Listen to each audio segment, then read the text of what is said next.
Hi guys, welcome to Mahi cricket. Guys, IPL లో 15th match royal Challengers Bengaluru versus Lucknow Super Giants మధ్య April 2వ తారీఖు సాయంత్రం 7:30 బెంగళూరులో జరగబోతుంది. కంటెంట్ లోకి వెళ్లే ముందు ఇంకా ఎవరైనా మన ఛానల్ ని సబ్స్క్రైబ్ చేసుకోకపోతే వెంటనే సబ్స్క్రైబ్ చేసుకోండి. అలాగే ప్రక్కనే ఉన్న గంట సింబల్ ని యాక్టివేట్ చేసుకోండి. గైస్ ఇక లేట్ చేయకుండా కంటెంట్ లోకి వెళ్ళామంటే ఐపీఎల్ లో one of the crucial match number 15 Lucknow versus Bengaluru. నిజంగా ఈ రెండు టీమ్స్ మధ్య మ్యాచ్ అంటే చాలా ఇంట్రెస్టింగ్ అయితే ఉండబోతుంది. ఇక ఆర్సీబీ టీం బౌలింగ్ పరంగా వరస్ట్ గా అయితే ఉంది. మరి ఈ మ్యాచ్ లో బౌలింగ్ పరంగా ఎలాంటి కంబ్యాక్ ఇస్తారో చూడాలి. అండ్ ఈ మ్యాచ్ మనకి బెంగళూరులో అయితే జరుగుతుంది. పిచ్ అనేది బ్యాటింగ్ బాగా రెస్పాండ్ అవుతుందని చెప్పుకోవచ్చు. అలాగే చేసింగ్ చేసే టీం కూడా ఈ పిచ్ లో విక్టరీ కొట్టే ఛాన్సెస్ క్రియేట్ చేసుకోవచ్చు. సో ముందుగా బోత్ టీమ్స్ కి సంబంధించిన హెడ్ టు హెడ్ గురించి మాట్లాడుకున్నట్లయితే ఇప్పటి వరకు ఈ రెండు టీమ్స్ మధ్య టోటల్ గా 4 మ్యాచెస్ అయితే జరిగాయి. అందులో royal Challengers Bengaluru 3 matches win అయింది. లక్నో సూపర్ జైంట్స్ కేవలం 1 మ్యాచ్ మాత్రమే విన్ అయింది. మరి ఈ మ్యాచ్ లో ఆర్సీబీ టీం ఖచ్చితంగా కంబ్యాక్ అయితే ఇవ్వాల్సి ఉంటుంది. అప్పుడే వీళ్ళు పాయింట్స్ టేబుల్ లో సేఫ్ లో అయితే ఉంటారు. అండ్ ఆర్సీబీకి లక్నో మీద హైయెస్ట్ స్కోర్ 212 రన్స్ అండ్ అలాగే లక్నోకి ఆర్సీబీ మీద హైయెస్ట్ స్కోర్ 213 రన్స్. సో ఈ పిచ్ అనేది బ్యాటింగ్ కి బాగా రెస్పాండ్ అవుతుంది కాబట్టి ఆర్సీబీ టీం 200+ స్కోర్ బోర్డ్ అయితే మెన్షన్ చేస్తే టీమ్ కి బెనిఫిట్. అండ్ ఈ పిచ్ లో ఇప్పటి వరకు 157 డొమెస్టిక్ మ్యాచెస్ అయితే జరిగాయి.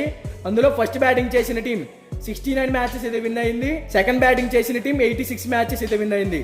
అండ్ పిచ్ లో average first batting score 167 runs. ఇక బోత్ టీమ్స్ గురించి మాట్లాడుకున్నట్లయితే Royal Challengers Bengaluru top order లో Virat Kohli, Faf du Plessis, Cameron Green వీళ్ళ ముగ్గురు టీమ్ కి చాలా క్రూషియల్ రోల్ అయితే ప్లే చేయాల్సి ఉంటుంది. And major factor Virat Kohli. King Kohli form లో ఉన్నాడు కాబట్టి ఈ టీమ్ కి కొంచెం టెన్షన్ అయితే ఉండదు. But fab du Plessis Lucknow team మీద ఫ్యాబ్ డు ప్లెసిస్ కి యావరేజ్ చాలా ఎక్కువగా ఉంది. బ్యాటింగ్ పరంగా డు ప్లెసిస్ కంబ్యాక్ ఇస్తే Virat Kohli, Faf du Plessis power play లో ఒక పెద్ద స్కోర్ అయితే బిల్డ్ చేయగలుగుతారు.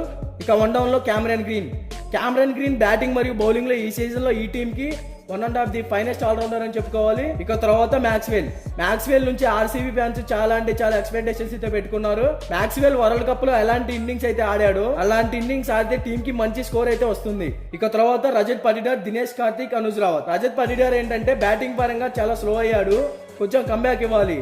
అంటే అనుజ్ రావత్ బ్యాటింగ్ పరంగా ఇతను కొంచెం సెటిల్ గానే ఉన్నాడు. ఫస్ట్ మ్యాచ్ లో మనం చూసుకుంటే సిఎస్కే మీద అనుజ్ రావత్, దినేష్ కార్తిక్ వీళ్ళిద్దరు హీరోలు అయితే ప్లే చేశారు కాబట్టి లాస్ట్ మ్యాచ్ లో మంచి స్కోర్ అయితే డిస్ప్లే చేశారు. ఇక బౌలింగ్ లో మనం చూసుకుంటే Alzarri Joseph, Mayank Agar, S Dayal, Vijay Kumar. So ఇక్కడ ఏంటంటే విజయ్ కుమార్ లాస్ట్ మ్యాచ్ లో వికెట్ టు వికెట్ అయితే మంచి పర్ఫార్మెన్స్ అయితే ఇచ్చాడు. అండ్ ఎకానమీ కూడా కంట్రోల్ గా ఉంది. And Mayank Agar, Karan Sharma spin లో వీళ్ళిద్దరిలో ఒకరిని అయితేనే టీమ్ లోకి తీసుకుంటారు. కరణ్ శర్మ ఏంటంటే ఎక్స్పీరియన్స్ ఉంది. అండ్ మయాంక్ అగర్ కొన్ని మ్యాచెస్ లో బాగా బౌలింగ్ చేస్తాడు, ఇంకొన్ని మ్యాచెస్ లో మాత్రం ఎక్కువ రన్స్ అయితే ఇస్తున్నాడు, ఎకానమీ కంట్రోల్ చేసుకోలేకపోతున్నాడు. అండ్ సిరాజ్ ఏంటంటే ఈ సీజన్ లో ఈ టీమ్ కి మంచి కంబ్యాక్ అయితే ఇవ్వాలి. అండ్ అప్పుడే ఆర్సీబీ టీమ్ కి బౌలింగ్ పరంగా స్ట్రెంత్ అయితే ఉంటుంది. ఇక ఓవరాల్ గా ఆర్సీబీ టీం టాస్ గెలిచినా ఓడినా ఫస్ట్ బ్యాటింగ్ కనుక చేస్తే కంపల్సరీగా 200+ టార్గెట్ అయితే సెట్ చేయాల్సి ఉంటుంది. అప్పుడే ఈ టీం విన్ అయ్యే ఛాన్సెస్ అయితే క్రియేట్ చేసుకోవచ్చు. ఇక తర్వాత Lucknow Super Giants Quinton de Kock, KL Rahul, Padikkal. So top order లో మెయిన్ గా Quinton de Kock back to form. And KL Rahul batting పరంగా సెటిల్ గానే ఉన్నాడు.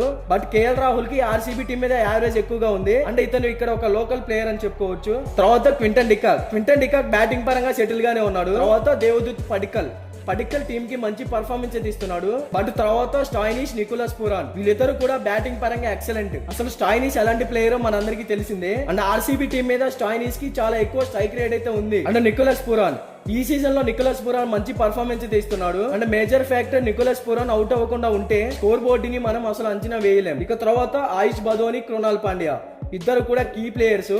ఆయుష్ బదోని కూడా ఇంపాక్ట్ ప్లేయర్ కింద అయినా వాడుకోవచ్చు, లేకపోతే నార్మల్ బ్యాటింగ్ లో అయినా పెట్టుకోవచ్చు. అండ్ కృణాల్ పాండ్యా కూడా టీమ్ కి పర్ఫెక్ట్ ఆల్రౌండర్ అని చెప్పుకోవచ్చు. లాస్ట్ మ్యాచ్ లో ఎక్సలెంట్ పర్ఫార్మెన్స్ అయితే ఇచ్చాడు. ఇక తర్వాత స్పిన్ పరంగా రవి బిష్నాయ్, కృణాల్ పాండ్యా ఇద్దరు కీ స్పిన్నర్స్ అని చెప్పుకోవాలి. ఇక సీమ్ బౌలింగ్ సైడ్ చూసుకున్నట్లయితే మోషన్ గార్డ్, నవీన్ ఉలాక్, మయాంక్ యాదవ్. సో ఈ ముగ్గురు మాత్రం డేంజరస్ బౌలర్స్ అని చెప్పుకోవాలి. మయాంక్ యాదవ్ లాస్ట్ మ్యాచ్ లో బుల్లెట్ వేగంతో బంతులు అయితే వేశాడు, 150+ స్పీడ్ అయితే మెయింటైన్ చేశాడు. So Mayank Yadav upcoming generation లో టీమిండియా కూడా ఆడే ఛాన్సెస్ అయితే ఉన్నాయి. అంటే నవీన్ ఉలాక్ అయితే కొంచెం అటు ఇటుగా అయితే కనపడుతున్నాడు పర్ఫార్మెన్స్ పరంగా. అండ్ మోషన్ ఖాన్ కూడా ఓకే.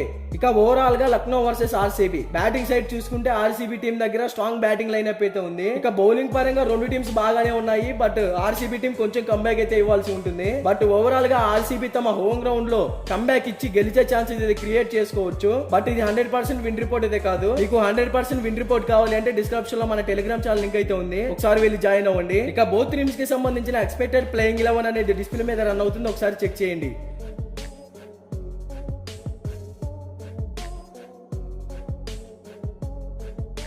మీకు ఈ వీడియో నచ్చినట్లయితే లైక్ చేయండి, కామెంట్ చేయండి, సబ్స్క్రైబ్ చేసుకోండి. అలాగే పక్కనే ఉన్న గంట సింబల్ యాక్టివేట్ చేసుకోండి. Thank you for watching.